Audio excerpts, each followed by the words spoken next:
안녕하세요. 스마트코인 트레이딩입니다. 비탈릭, 이더리움 클래식의 러브콜 의미는 뭘까? 비탈릭이 이더리움 클래식의 러브콜을 보냈다라고 하는데 이더리움 클래식이 현재 가격이 빠르게 오르고 있는 상황이죠. 어떤 이유에서 오르고 있는지, 비탈릭이 왜 이더리움 클래식의 러브콜을 보냈다라고 하는지 한번 보도록 하겠습니다. 솔직히 2년 전만 하더라도 이런 이야기가 비탈릭 입에서 나올 거라 생각하지 못해. 비탈릭이 이더리움 클래식으로 가라고 밀어주는 판국이라니. 그죠? 이더리움과 이더리움 클래식이 포크가 된 이유는 다오 해킹 사건 때문입니다. 그래서 문제가 생긴 이 부분을 롤백해서 다시 가자라는 쪽이 이더리움이 된 거고, 안 된다, 블록체인의 정신을 이어가야 된다라고 한 쪽이 이더리움 클래식이 됐습니다. 이더리움 클래식 같은 경우는 거래소에 기습 상장이 되면서 이더리움 클래식이라는 이름을 갖게 되었어요. 복잡한 일이 있었는데 그러다 보니 비탈릭 같은 경우는 다시 롤백해서 가자라는 쪽이었기 때문에 해당 노선을 가게 된 거고, 나머지 반대를 한 사람들은 이더리움 클래식을 계속 개발하게 되었던 그런 일들이 있었습니다. 그러다 보니까 비탈릭은 그렇게 이더리움 클래식을 좋아하진 않았다라고도 볼 수 있겠죠. 비탈릭, 이더리움 클래식 POW의 훌륭한 선택이라고 하면서 상당히 빨아주는 듯한 모습을 보여주고 있죠. 굳이 이더가 해킹을 당해서 롤백을 하면서 이클과 이더가 나눠진 오래된 이야기를 꺼낼 필요도 없다. 제가 그냥 간단하게 설명드렸어요. 그냥 이더리움이 몇 년간 POW를 통해 키워놓은 생태계를 다른 네트워크가 아닌 출발점이 같은 이더리움 클래식 쪽에 몰아주려는 거다. 사실 이더리움 클래식 쪽에서는 굉장히 반가운 이야기죠. 이걸 보고 많은 생각이 들었다. 이건 시리즈물이다. 3탄으로 마무리 지을 수 있을 것 같다. 3부로 나눠집니다. 천천히 한번 설명을 드려볼게요. 얼마를 받은 걸까? 처음에 딱 이 생각이 들었다. 그러니까 돈 받고 이런 소리를 하는 건가? 라는 생각이 들었다라는 거죠. 비탈릭이 돈으로 움직일 사람은 아닌데, 그죠? 뭐 이미 충분한 돈을 가지고 있고 본인의 주관이 좀 확고한 사람이기도 하죠. 이더리움 클래식만큼 다사다난했던 곳이 없다. 이더리움 클래식 정말 다사다난한 코인 중에 하나입니다. 커뮤니티에도 이런 이야기가 많이 돌았죠. 재단은 파산한 상태, 개발진은 거의 없다. 이런 것들을 많은 사람들이 알고 있었고 이미 커뮤니티에 돌아다니는 내용이었습니다. 재단의 운영 능력 부족으로 파산.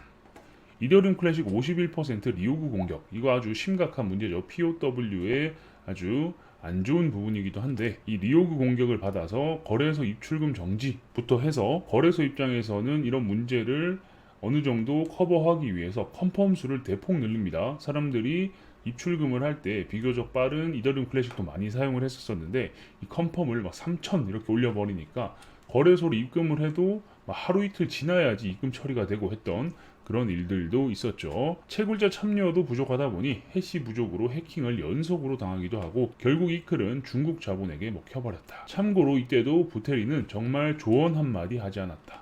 이 정도로 이더리움 클래식이 여기서 맞고 저기서 맞고 하는 상황이었는데도 불구하고 비탈릭은 아예 이런 반구하지 않았다라는 말이죠.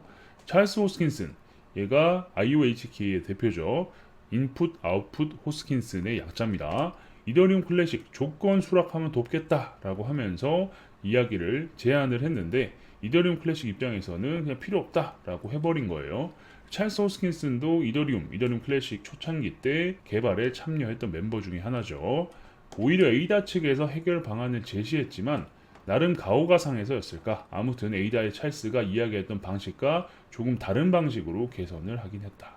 이런 제안까지 하면서 어떻게든 살아왔다라는 거죠. 아무튼 그 이후로 이더리움 개발진에 잠깐 몸담았던 중국 개발자들을 이클랩스로 데려왔고 이더리움 클래식 랩스가 생겼습니다. 기존 개발자들에게 이더리움 클래식 개발 제안서를 쓸 수 있는 권한을 빼앗아 버렸다.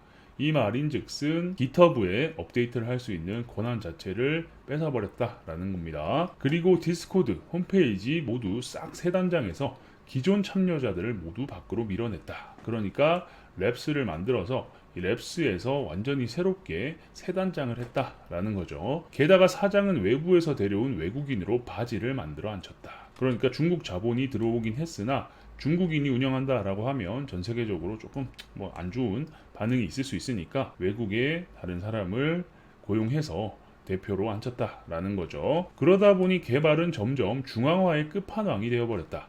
하지만 다행히 장점도 있었다. 원래 블록체인이 탈중앙을 목표로 하는 그런 정신을 가지고 개발을 해왔죠. 그런데 구조가 이렇게 되다 보니까 점점 프로세스가 중앙화되었다라는 거죠. 하지만 이 중앙화의 장점도 있다라는 건데, 중앙화다 보니 대학교 동아리 수준의 취미생활로 지지부진했던 개발 속도가 개빨라졌다는 점. 그러니까 사무실도 구해주고 일할 수 있는 환경을 만들어주니까 여기저기서 그냥 이렇게 한번 개발해볼까 저렇게 개발해볼까 하던 게 모여가지고 한 군데서 빠르게 진행이 됐다라는 거죠. 그리고 그냥 이더리움과의 차이가 최대한 없이 돌아가는 게 목표인 패스트 팔로워로 포지셔닝 해버렸다. 그러니까 이더리움의 성능을 어느 정도 구현해서 이더리움을 따라가는 포지션을 만들었다라는 거죠. 이게 마음이 통했던 것일까? 독자적으로 하드포크 이전에 우리의 길을 걷겠다며 비탈릭의 리더십에 따라오지 않은 아웃사이더 개발자 및 커뮤니티들이 없어지고 그냥 말 그대로 착해졌다. 그러니까 처음 말씀드렸죠. 롤백을 해야 된다는 입장과 안 된다라는 입장으로 나눠졌다라고 말씀을 드렸는데, 그러다 보니까 이렇게 분열이 될 수밖에 없죠. 그래서 비탈릭의 리더십을 따라오지 않은 나머지 개발자들이 이더리움 클래식을 이끌어갔기 때문에 얘네들이 사라지면서 분위기가 바뀌었다라는 거죠. 이더리움 형님이 포스로 가시면 그때부터 저는 POW로 형님이 가시던 길을 걷겠습니다 라고 한 거예요. 원하는 만큼 앉아 계세요. 비켜주실 때까지 기다릴게요 라고 하면서 착하게 아주 입장을 바꿨다라는 겁니다. 이렇게 몇 년을 이더 EIP를 그대로 ECIP로 적용하여 이더리움 바라기가 되어버리자 형님께서 마지막에 보훈을 베풀어 주셨다. 그러니까 EIP, 이더리움 개발 제안서고 ECIP는 이더리움 클래식 개발 제안서입니다. 그래서 이더리움 개발 제안서를 이더리움 클래식이 그대로 적용해가지고 개발을 했다라는 거죠. 그럼 결국 이더 바라기가 됐다라고 말씀드릴 수 있는 겁니다. 그러다 보니까 형님, 이더리움이 보훈을 베풀어서 이번에 이렇게 발언을 하고 있다라는 거죠. 비탈릭, 이더리움 클래식 채굴자들에게 훌륭한 옵션이다 라고 하면서 방향을 제시를 해주기 시작한 거예요. 이렇게 나오기 시작하니까 사람들이 반응을 할 수밖에 없죠. 비탈릭이 몇십억 쥐어준다고 이 글을 밀어줬을까? 그건 아닐 것 같다. 그죠? 돈 받고 이런 발언을 하는 건 아닐 거다라는 거예요. K-드라마로 비유하면 뭐랄까? 가난한 첫사랑과 실수로 생긴 아이가 마음을 고쳐먹고 자기의 회사로 입사하자 본사 말고 계열사 사장 자리를 점주해준 느낌이랄까? 뭔지 아시죠? 약간 막장 드라마긴 한데, 지금 부인이 아닌 예전에 다른 첫사랑과 생긴 아이가 방황을 하다가 아버지 이제 저도 열심히 살아보겠습니다 하면서 회사로 입사했더니 당연히 본사는 이미 이제 지금 부인과 생긴 아들들이 포지셔닝을 하고 있겠죠. 그래서 계열사 사장 자리를 하나 준 뭐 그런 상황처럼 보여진다 라는 겁니다. 분명 비탈릭 부테린은 과거와 다르게 이더리움 클래식을 대하는 태도가 달라졌다 라는 거예요. 이게 핵심이죠. 지금 이렇게 이더리움 클래식 채굴자들에게 훌륭한 옵션이다 라고 이야기해 주는 것 자체가 굉장히 우호적이다 라는 건 누구나 문장 한 줄만 봐도 알 수 있죠. 돈 없고 해킹당하고 체인이 너덜너덜해졌을 때조차 그냥 방치해뒀기 때문이다. 보통 본인이 이제 만들기 시작했고 했던 체인이니까 이 정도로 공격당하고 힘든 상황에 처해 있으면 도와줄 법도 한데, 그때도 사실 그냥 외면했단 말이에요. 본인이 참가하고 있는 다른 프로젝트나 아니면 아예 그냥 자기가 봉사활동 개념으로다가 돈을 막 몇십억씩 몇백억씩 지원해주고 했던 그런 일도 있었는데, 이더리움 클래식한테는 이제 눈길조차 주지 않았던 비탈릭 부테린이었다 라는 걸 말씀드립니다. 자, 1부는 여기서 마무리하고요. 2부에서 계속 내용 이어가도록 하겠습니다. 궁금한 게 있으신 분들은 저희 커뮤니티에 들어오셔서 질문 남겨주시면 되고요. 영상이 괜찮으셨다면 구독과 좋아요도 눌러주세요. 그럼 다음 영상에서 뵙겠습니다.